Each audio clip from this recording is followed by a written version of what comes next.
C'est ici, sous l'Arc de Triomphe qui se trouve derrière moi, qu'Emmanuel Macron a commémoré ce lundi 11 novembre 2024 le 106e anniversaire de l'armistice de 1918. Cérémonie organisée sous le signe de l'amitié franco-britannique, puisque organisée pour la première fois depuis 80 ans en présence du Premier ministre du Royaume-Uni. Il y a 80 ans, Churchill et De Gaulle déposaient une couronne sur la tombe du soldat inconnu avant de descendre les Champs-Élysées pour assister au défilé du 11 novembre. Aujourd'hui, le Premier ministre britannique a été encore une fois à Paris pour l'armistice. Emmanuel Macron et Keir Starmer en ont profité pour discuter de plusieurs dossiers internationaux comme la crise migratoire ou encore la guerre au Proche-Orient avec, disent-ils, la nécessité de pouvoir travailler avec tous les partenaires régionaux et internationaux pour pouvoir obtenir le retour de la paix et de la sécurité pour tous dans la région.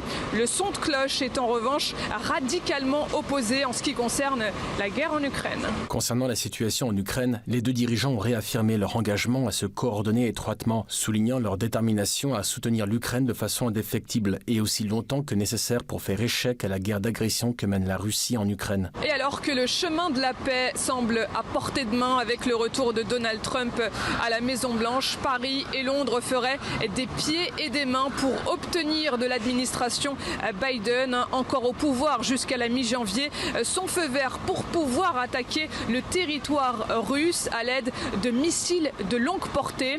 Information qui émane de nos confrères du Télégraphe. Keir Starmer et Emmanuel Macron seraient en train de mettre en place une ultime tentative pour entraver les efforts de Donald Trump visant à réduire le soutien des États-Unis à l'Ukraine. Les dirigeants britanniques et français discuteront lundi de la possibilité de persuader Joe Biden, le président américain, de donner l'autorisation à l'Ukraine de tirer des missiles Storm Shadow dans la profondeur du territoire russe, selon des sources au sein du gouvernement britannique. Londres et Paris qui sont donc conscients des énormes difficultés de l'armée ukrainienne sur le terrain face à l'armée russe auraient donc pour objectif de porter un dernier coup à la Russie avant l'arrivée au pouvoir de Donald Trump à Washington. Le futur locataire de la Maison-Blanche, 47e président des États-Unis, l'a dit à plusieurs reprises durant sa campagne électorale. Il mettrait fin à la guerre entre l'Ukraine et la Russie en 24 heures. C'est donc là une stratégie un peu curieuse de la France et du Royaume-Uni compte tenu des circonstances.